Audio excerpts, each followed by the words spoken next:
Es un gusto saludarlos nuevamente desde este programa de entrevistas y de análisis que se transmite por las redes sociales y que se transmite también por los canales Más TV Guatemala en las empresas adscritas a Cabelnet, la red de cable que se encuentra presente en aproximadamente unos 200 municipios del interior de la República.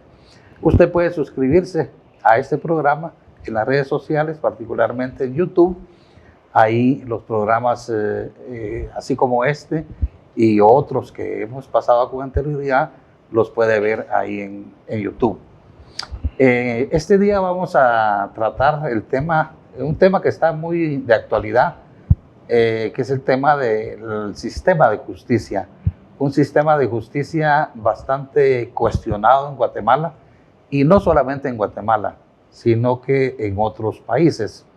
Pero vamos a hablar del sistema de justicia de Guatemala porque yo creo que toda la ciudadanía y todos los sectores sociales están preocupados porque existe mucha corrupción, mucha descomposición en el sistema de justicia. Y cuando hablamos del sistema de justicia, estamos hablando de una cadena.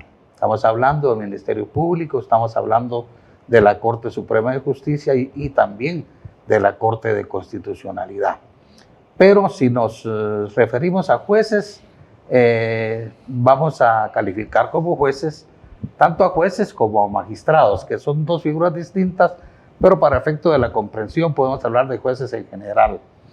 Y para esto nosotros estamos con el licenciado Alejandro Rodríguez. Él tiene una amplia experiencia en el derecho. Ha trabajado en la Procuraduría de los Derechos Humanos, también trabajó en el Ministerio Público y pertenece pues a la planilla de abogados, de investigadores del Instituto de Estudios Comparados en Derecho Penal de Guatemala. Así que, licenciado Rodríguez, le damos la más cordial bienvenida. Muchas gracias. Y vamos a hablar de este tema que hoy día está tan tan actualizado, porque apenas han sido electos los candidatos a la Sala de Apelaciones y también a la Corte Suprema de Justicia. Ya las listas fueron entregadas al Congreso y no sabemos en qué pueda resultar la presentación de un par de amparos que hay en la Corte de Constitucionalidad pidiendo anular el proceso.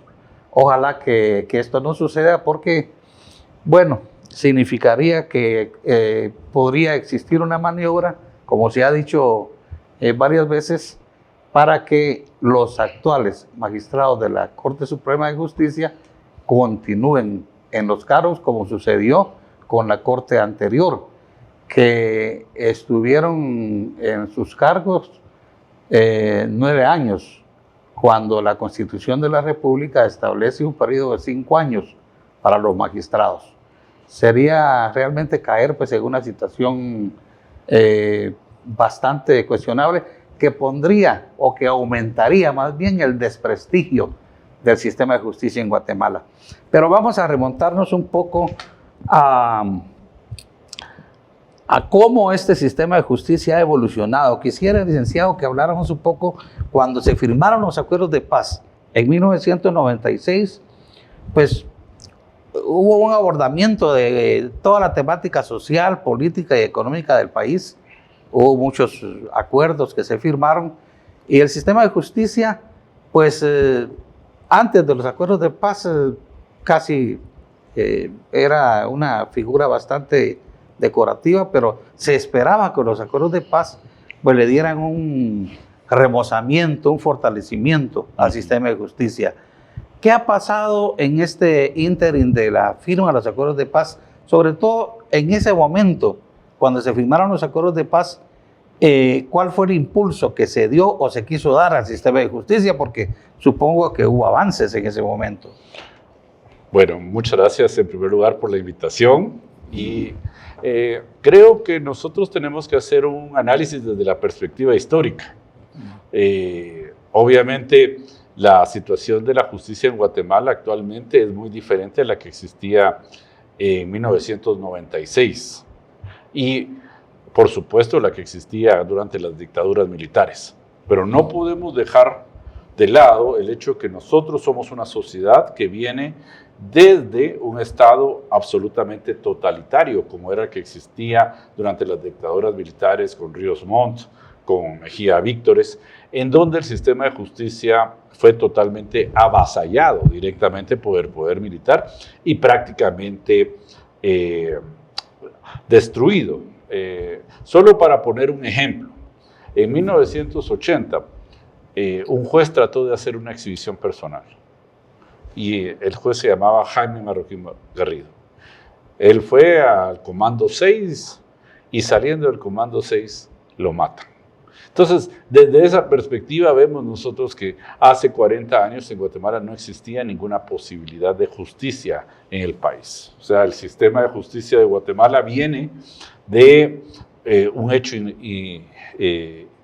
innegable, que es que Guatemala fue un estado donde se practicó el terrorismo de Estado. Y el terrorismo de Estado no es más que utilizar crímenes de lesa humanidad de manera sistemática. O sea, la desaparición forzada, la ejecución extrajudicial, el genocidio incluso. Para practicar esos crímenes, que todos son delitos de lesa humanidad, es necesario que el sistema de justicia no opere. Entonces, desde una perspectiva estratégica del Estado contrainsurgente en Guatemala, se destruyó completamente el Poder Judicial. Y eso no ha sucedido solo en Guatemala, también sucedió en Alemania, también sucedió en Italia, incluso en España con el franquismo, ¿verdad? Tanto el nazismo, el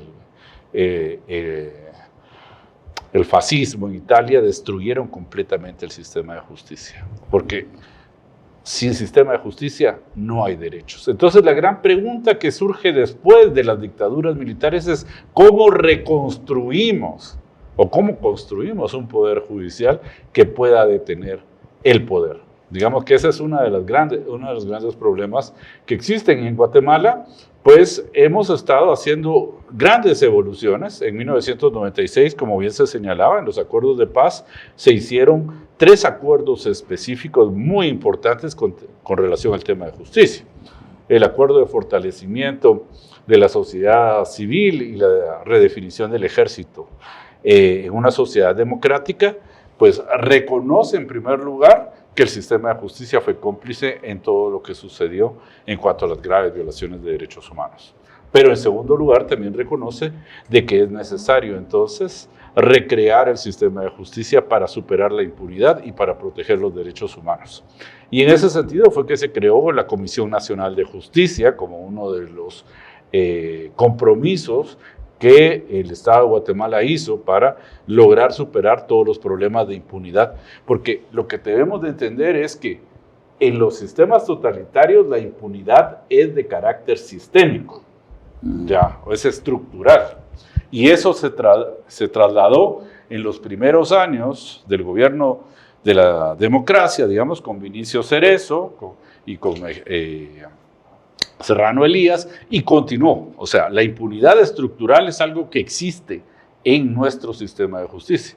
Y por eso es tan importante lo que estamos haciendo hoy y lo que se ha venido haciendo por parte de los sectores democráticos en Guatemala, que es cómo rescatamos a una institucionalidad absolutamente cooptada, debilitada, cómo logramos reconstruir un sistema de justicia para proteger los derechos humanos. Entonces, en 1996 se reconoció la Comisión Nacional de Fortalecimiento, que hizo un importante libro que se llama Una nueva agenda para la paz, ¿verdad? En donde está, podríamos decir, las pautas que debemos de seguir para reconstruir el sistema de justicia.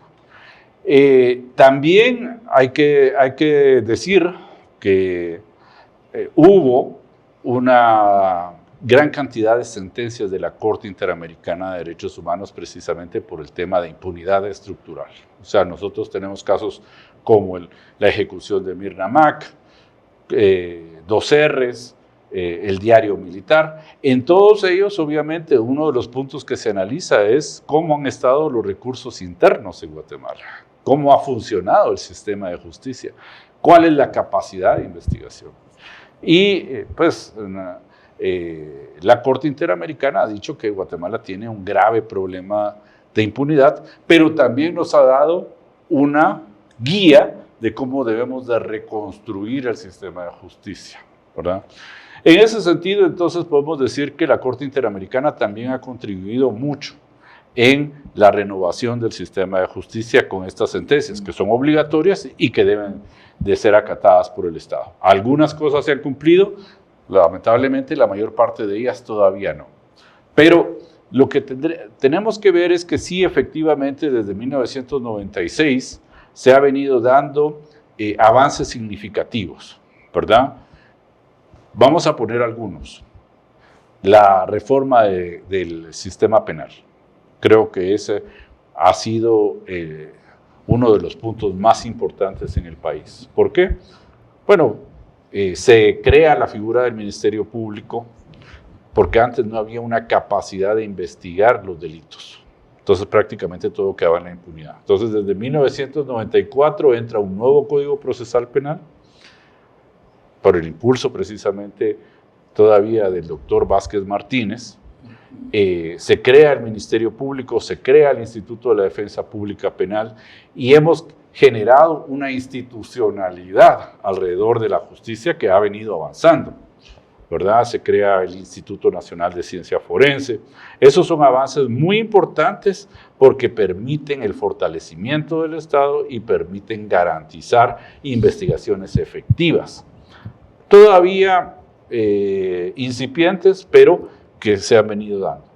Creo que otro acuerdo muy importante en la firma de la paz fue el Acuerdo Global de Derechos Humanos, porque en ese acuerdo se establece que deben desaparecer los aparatos clandestinos y los cuerpos ilegales de seguridad, ¿verdad? Hay que desmantelar eso. Recordemos que en Guatemala hubo escuadrones de la muerte, pero sobre todo el gran tema que tiene el país es que su sistema de justicia, que como dijimos fue funcional para el terrorismo de Estado, evolucionó en estructuras criminales. Entonces, este aparato clandestino, digamos los militares y policías que estaban involucrados en graves violaciones a los derechos humanos, ellos evolucionaron hacia otras zonas de criminalidad, narcotráfico, tráfico de niños y todo lo que es el crimen organizado. Pero además de, la defraudación aduanera, como el caso La Línea, ¿verdad? Todo eso fue producto precisamente de la impunidad estructural que benefició, digamos, el terrorismo de Estado. Entonces, no solo se creó graves violaciones a derechos humanos, se creó un Estado delincuencial, lo que llamamos un Estado capturado. Y lo que hemos venido haciendo en los últimos 20 años, 30 años, es tratar de destruir, digamos, esa cooptación del Estado. Cómo rescatar a estructuras que están incrustadas dentro del Poder Judicial y dentro del Ministerio Público para hacer que funcione un sistema de justicia. Eso es un gran reto.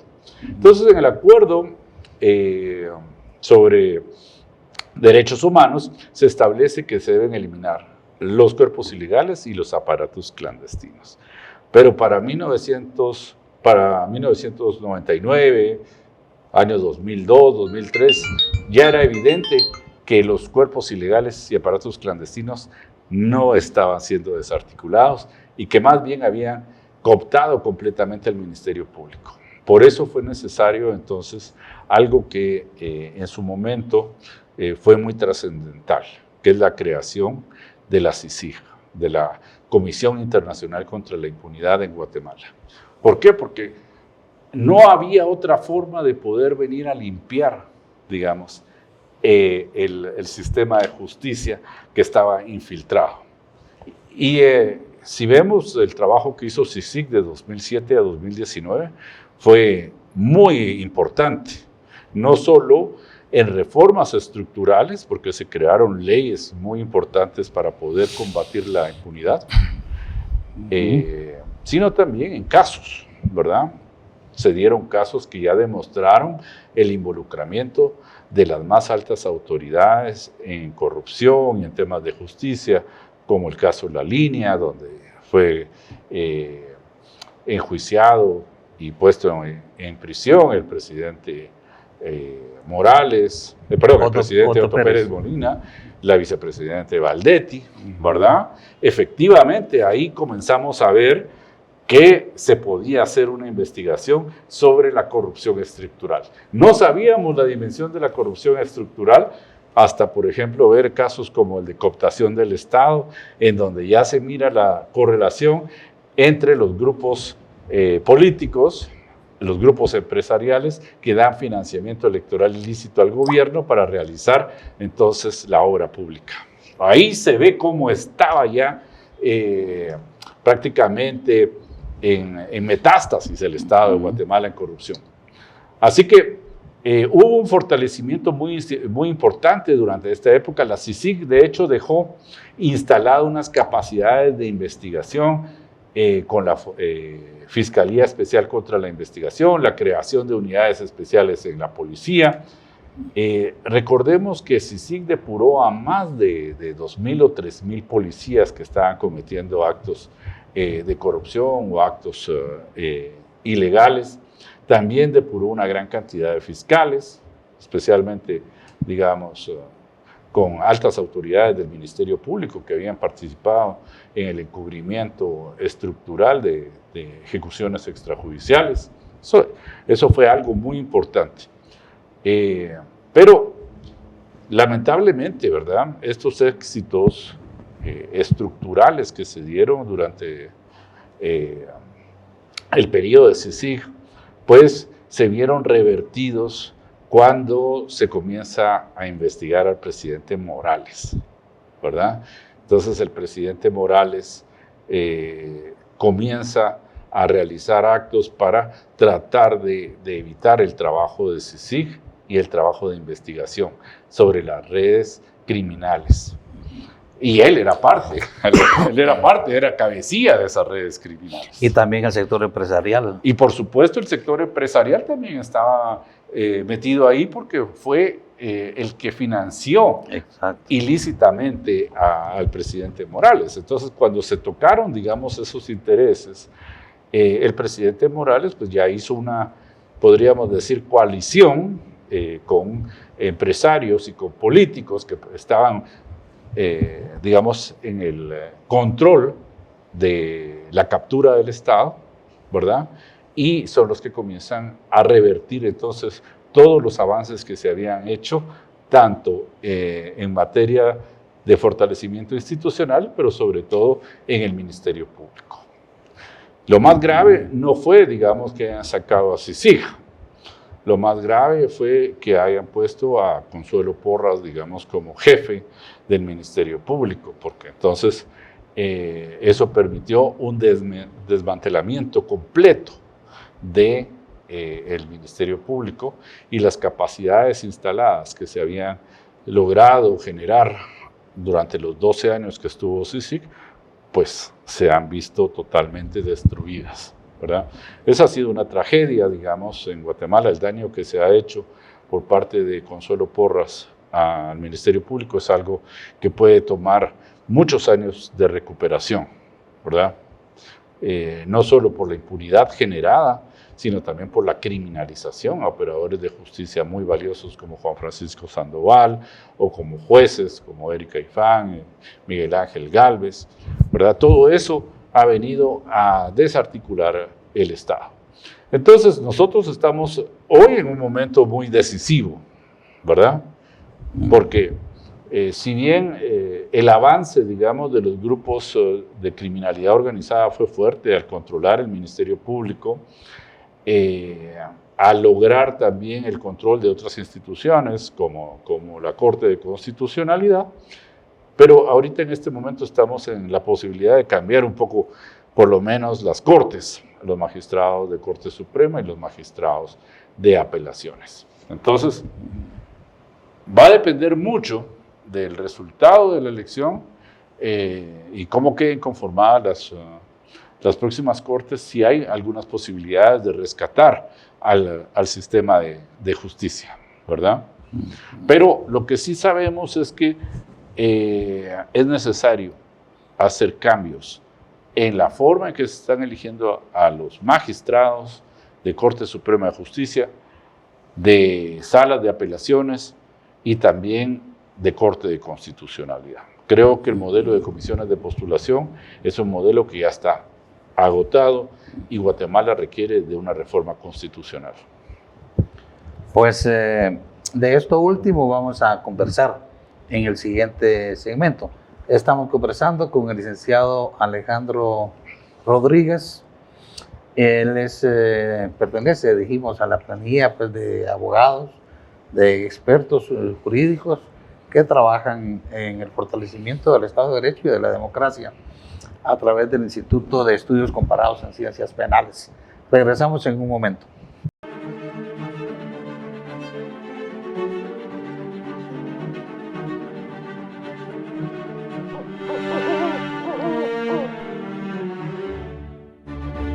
Regresamos con el tema que tratamos este día, que es la problemática del sector justicia. Y estamos conversando con el doctor Alejandro Rodríguez del Instituto de Estudios Comparados en Ciencias Penales. Y pues en el segmento anterior estábamos haciendo una visión retrospectiva de cómo, digamos, la justicia después de los acuerdos de paz, antes y después de los acuerdos de paz, ha habido una evolución y luego la involución, digamos, que ha tenido después de la CICIG, claro. ¿Verdad? Porque, pues, con el tema de la CICIG lo que ha sucedido ha sido catastrófico porque se persiguió a los que luchaban contra la corrupción y se ha estado liberando de culpa a muchos acusados de delitos graves de corrupción. Entonces, pero en esto interviene tanto el Ministerio Público como jueces y magistrados, sí, tanto de la Corte de Constitucionalidad como de la Corte Suprema de Justicia. Y ahí pues hay mucha tela que cortar. Creo que estaríamos de acuerdo en que, por supuesto, no es generalizada la descomposición en el sector justicia. Hay gente honesta, hay gente honorable, hay jueces, pero también ha existido mucho temor de los jueces al Ministerio Público. Sí. Y al final, por ejemplo, hay jueces que se han doblegado, es decir, que han sido incondicionales a lo que el Ministerio Público les dice que hagan. Claro. Les cuesta mucho, tienen mucho miedo de oponerse a las, digamos, pues a las cuestiones que plantea el Ministerio Público, al guión del MP. Pero esto, también hay otros factores o otros actores. A mí me preocupa a veces cómo es que el Colegio de Abogados de Guatemala, por ejemplo, que tiene una tradición o que la tuvo, una tradición de mucho aporte a la aplicación de la justicia, al Estado de Derecho y a la democracia, de repente ha sido cooptado también. Y bueno, la Universidad de San Carlos también ha sido cooptada. Se han creado universidades privadas con facultades de derecho para llevar representantes afines, digamos, a las comisiones de postulación. Y estas comisiones de postulación, pues, hay gente, hay representantes de algunas universidades que llegan con mucho sentido, pues, de honestidad, de ética, pero como que la aplanadora del sector corrupto, digamos, es muy fuerte, porque eso ha provocado que las comisiones de postulación, bueno, ya es muy difícil confiar en que las designaciones de la Corte Suprema de Justicia sean elecciones que garanticen que vamos a tener una Corte Suprema, pues, y salas de apelaciones que apliquen la justicia como debe ser. Justicia independiente, justicia imparcial, ese es el problema. Entonces, ¿qué tanto podemos confiar en que estos esfuerzos que se hacen pueden ser esfuerzos que efectivamente provoquen cambios positivos, o estamos condenados? Bueno, yo creo que la sociedad civil ha hecho un gran trabajo y también los sectores democráticos del país en esta elección. Los pueblos indígenas, los propios decanos y rectores de las universidades. Creo que en esta elección hay una conciencia de la necesidad de rescatar el sistema de justicia. Y creo que en ese marco pues se ha hecho un gran trabajo en por lo menos depurar los listados de los candidatos y que algunos de los perfiles más señalados de corrupción, más señalados de falta de capacidad, no hayan pasado, ¿verdad? O sea, sabemos que las fuerzas de corrupción son fuertes. ¿Y por qué son fuertes? Pues obviamente hay un botín detrás del Estado que les permite financiar, por ejemplo, en el Colegio de Abogados, a los grupos gremiales o poner sus propias universidades, porque la corrupción es un problema muy grande. Estamos hablando de que está algo así como 20-25% del presupuesto nacional. El presupuesto nacional ahorita en este momento son más o menos 116,000 millones de quetzales, ¿verdad? Entonces ya el 25% de esa cantidad es una cantidad enorme de dinero que permite entonces desarrollar muchas actividades para poder comprar la justicia, ¿verdad? Así que nosotros tenemos un problema estructural muy importante que abordar. Pero vamos a ver primero lo inmediato y después vamos a ver lo estructural. En lo inmediato, digamos, hoy en esta elección se han logrado avances positivos porque se han depurado algunos de los candidatos más nefastos que pudieran estar dentro de la Corte. No todos, por supuesto, pero sí ha habido un buen trabajo de depuración. Y esto porque afortunadamente dentro de las comisiones de postulación llegaron personas probas, personas muy reconocidas. Algunos de los decanos también son pues personas muy íntegras, y eso ha permitido entonces que haya habido cierto grado de filtración, ¿verdad? Sí, sí. De los perfiles.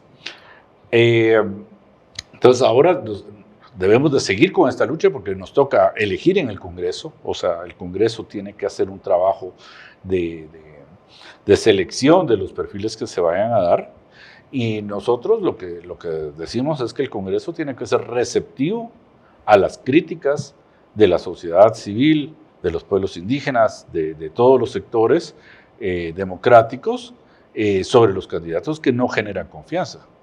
Porque recordemos que hay algo muy importante. El sistema de justicia tiene que generar confianza en la población. La persona que llegue ahí tiene que ser una persona intachable para que yo sienta que cuando ponga mi caso en sus manos, esa persona no se va a vender, ¿verdad? Entonces, muy importante poder tener ese nivel de confianza, porque cuando desaparece ese nivel de confianza en las instituciones, pues los efectos pueden ser devastadores. Puede darse una situación de anomia, puede darse una situación de búsqueda de la justicia por propia mano. Obviamente los derechos humanos no van a estar garantizados y vamos a tener una sociedad entonces con mayor violencia, ¿verdad? Entonces, sí es importante que en este momento haya una fiscalización ciudadana y una exigencia porque los candidatos que no llenen los perfiles que pasaron ahora al Congreso de la República realmente sean depurados. Entonces, yo creo que vale la pena instar al Congreso de la República a que dé un espacio también para recibir las tachas, para recibir los impedimentos de parte de sociedad civil. La confianza ciudadana en el sistema de justicia es algo vital, entonces no es posible que vayan a elegir a cualquier persona en el sistema de justicia. Dicho esto, creo que es importante también que reflexionemos sobre las necesidades que tenemos de transformación del sistema de justicia, ¿verdad? Nuestro sistema de justicia tiene demasiadas debilidades, pero una de las debilidades más importantes son sus sistemas de selección y designación, especialmente porque no hay una carrera judicial que esté debidamente garantizada.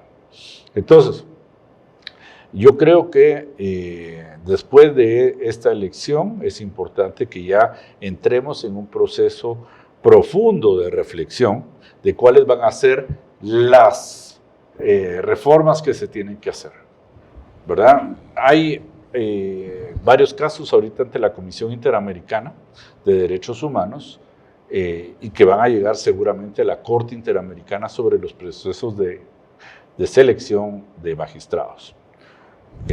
Voy a poner tres problemas graves que a mi juicio están violentando la independencia judicial.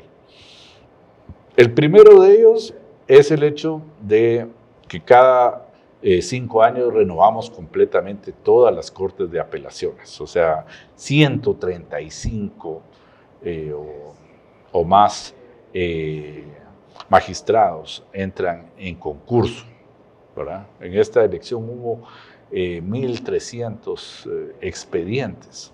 Obviamente, pues hacer un proceso de selección en un mes de 1.300 expedientes para garantizar el mejor es muy difícil. Sí. Definitivamente es muy superficial lo que se puede hacer.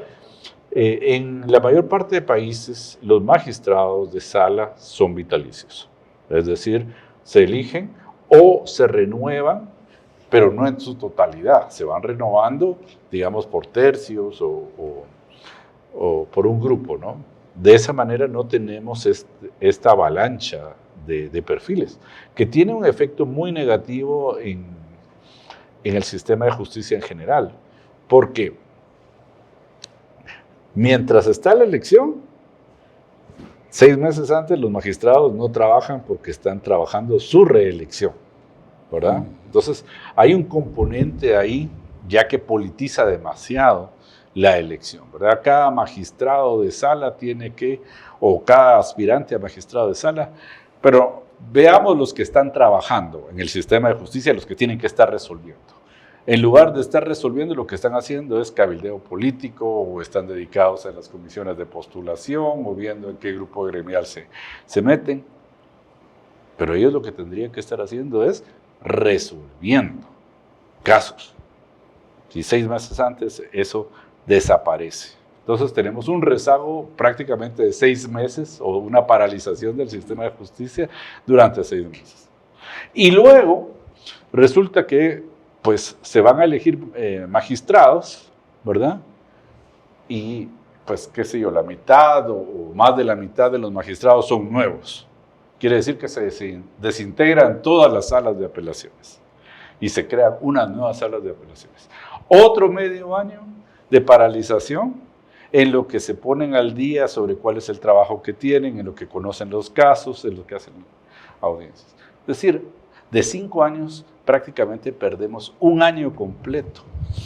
O más Demora judicial. Digamos que no vamos a entrar a conocer toda la mora que proviene tanto de la pandemia, ¿verdad?, que generó mucha mora, como de los efectos negativos de la prolongación de funciones de la Corte anterior, ¿verdad? Pero entonces nuestro sistema ya tiene un defecto que genera mora judicial sistemática, ¿verdad? O sea, tener prácticamente paralizadas las Cortes durante un periodo de 1 año, ¿verdad? De 5 años prácticamente estamos perdiendo el 20% del trabajo. Eso es nefasto desde un punto de vista sistémico, ¿verdad? Y para el usuario del sistema de justicia. Y lo segundo es que condiciona demasiado a los magistrados. O sea, porque los magistrados entonces tienen que depender tanto de las comisiones de postulación como del poder político, que en este caso es el Congreso de la República.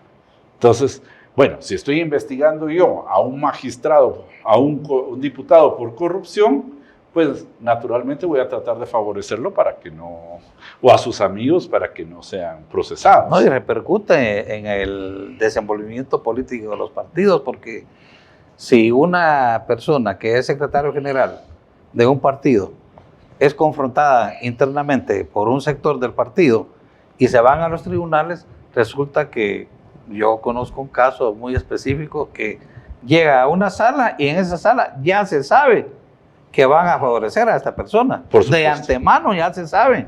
Bueno, recordemos el famoso caso de Claudia Escobar y Woody Rivera, ¿no? O sea, precisamente fue muy parecido porque tenían que resolver un amparo sobre Roxana Valdetti, si continuaba o no como secretaria general del partido Patriota, y Woody Rivera entonces contacta a Claudia Escobar precisamente para decirle, bueno, si usted nos otorga el amparo, la vamos a reelegir como magistrada. Esa fue la caída de Woody Rivera. Claro, claro, pero el gran delito que es, o sea, ese tráfico de influencias, ¿verdad? Cohecho, prácticamente. Ese tipo de prácticas, pues lamentablemente se miraban normales con anterioridad.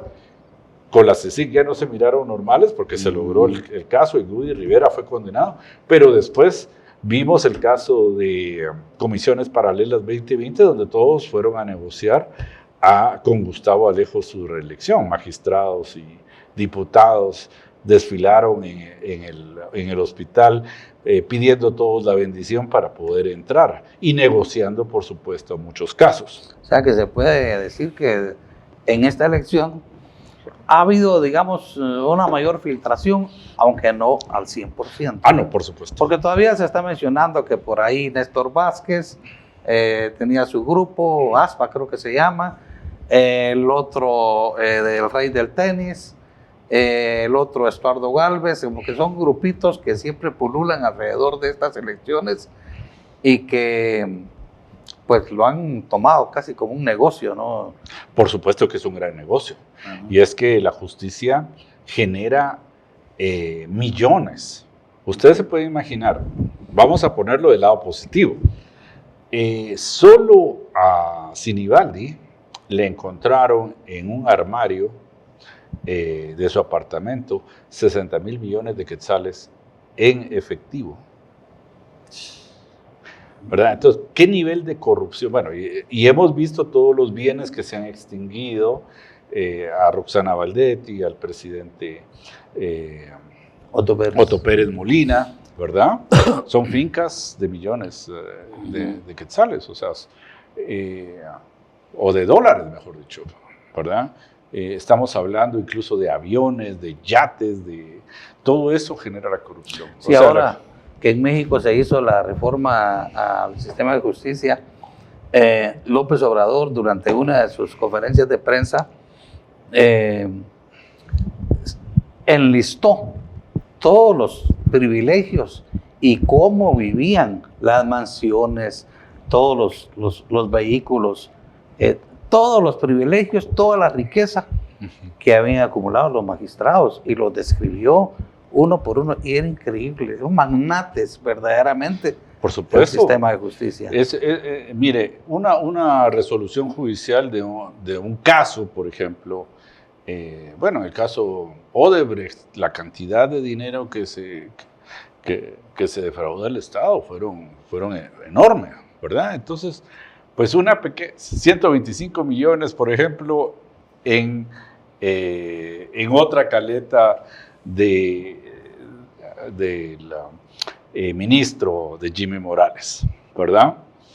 Y entonces es una danza enorme de dinero la que estamos hablando. Estamos hablando de cerca de 20-25% del presupuesto nacional, ¿verdad? En corrupción. Entonces lo que uno puede tener de cantidad de dinero con eso es 25,000, 30,000 millones de quetzales. Esas son cantidades que no se pueden imaginar uno. ¿Es suficiente el esfuerzo que se hace con estos procesos de auditoría, de filtración, de denuncia, de tachamiento de candidatos?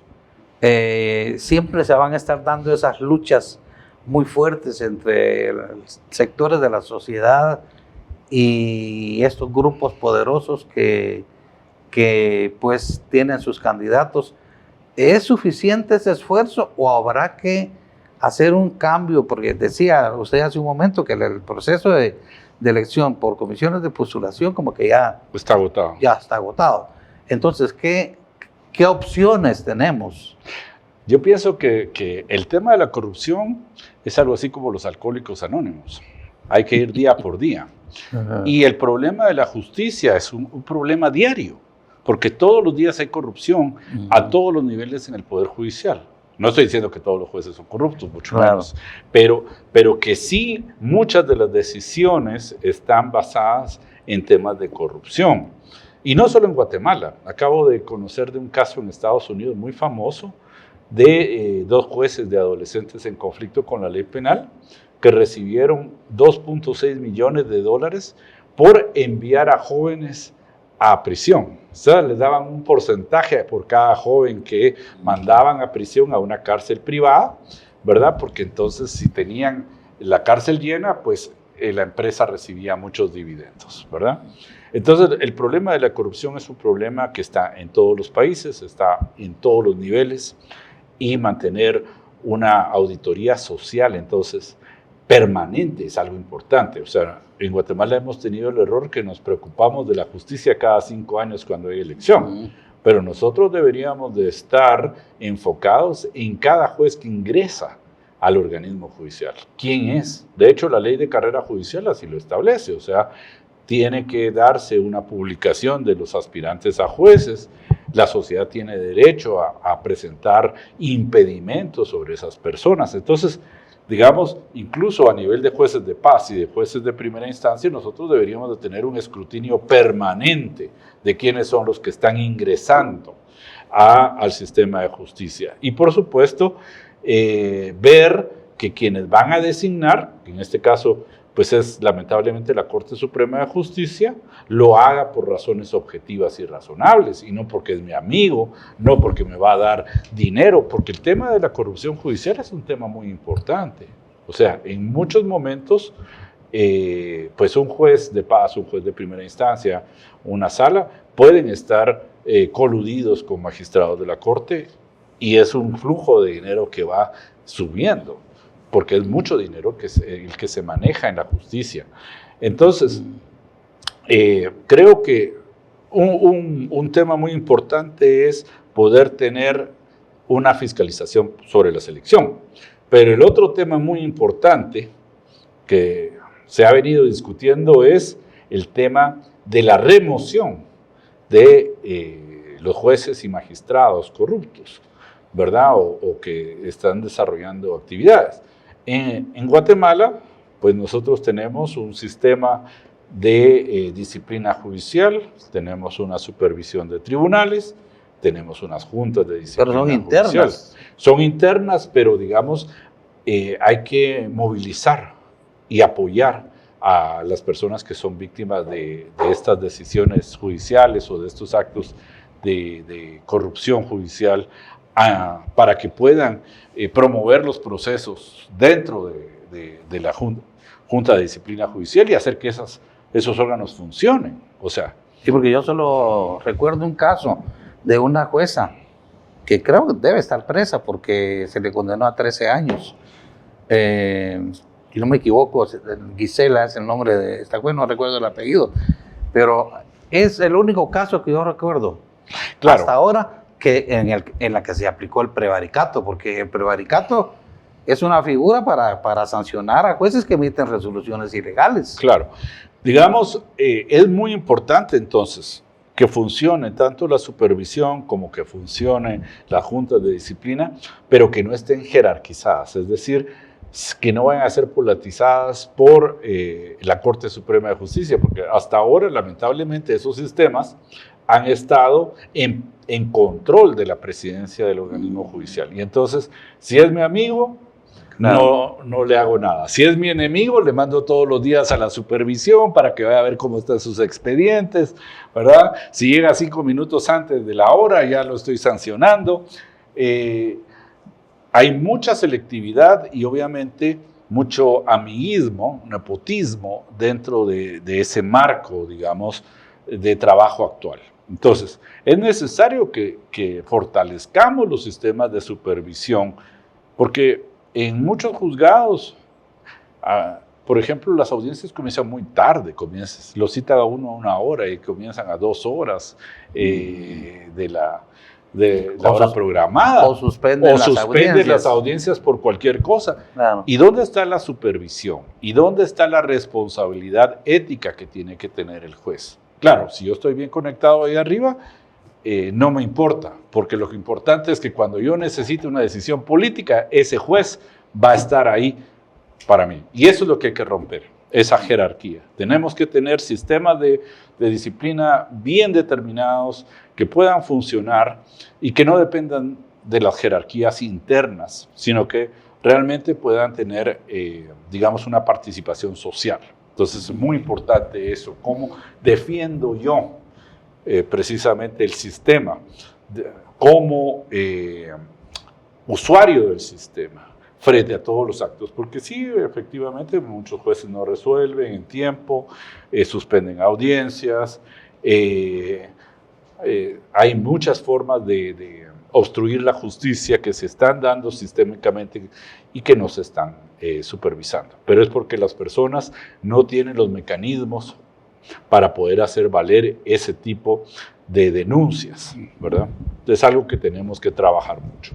Entonces, yo sí creo que más allá de las reformas constitucionales, que son importantes y que se tienen que hacer para tener un nuevo sistema en donde no tengamos esas dependencias de elección de las autoridades políticas, necesitamos también fortalecer la institucionalidad interna de control y supervisión, y que esos mecanismos de supervisión también respondan a la ciudadanía. Y la ciudadanía también tiene que ser más proactiva, ¿verdad? El caso, por ejemplo, que usted nos pone, pues es un caso penal, digamos. Actualmente con el Ministerio Público es imposible que algo se pueda investigar porque todo está dentro de las redes de corrupción, pero definitivamente cuando se rescate el Ministerio Público, y que yo espero que pueda haber un cambio pronto de las autoridades del Ministerio Público y se pueda rescatar de nuevamente esa institución, se tiene que tener una buena unidad de investigación sobre la corrupción judicial, ¿verdad? Porque definitivamente la corrupción judicial es uno de los peores flagelos que puede haber dentro de una sociedad. El juez que tiene una mansión y no se explica a uno cómo con un salario, digamos, de 20,000, 30,000 quetzales, alguien puede tener una mansión que cuesta 3 millones de quetzales de un día para otro, ¿verdad? No hay una correlación, digamos, entre ingresos y ese nivel de enriquecimiento, pues eso tiene que ser debidamente investigado. Pues yo creo que la riqueza debería ser investigada, la riqueza mala vida. Por supuesto.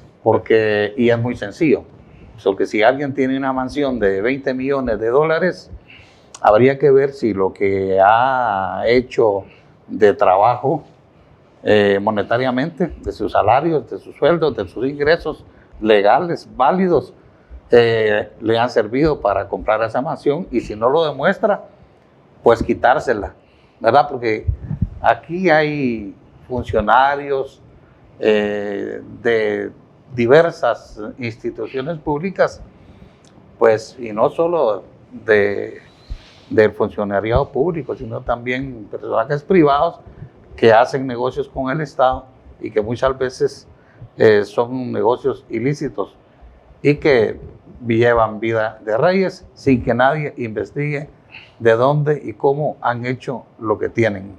Así que muchas gracias al licenciado Alejandro Rodríguez, muy amable por haber asistido a este programa, y deseamos pues que haya mejoras en el sistema de justicia, y deseamos que estas elecciones que se han dado pues efectivamente continúen siendo vigiladas en el Congreso de la República para que se elija o a los mejores o a los menos peores. Pues sí.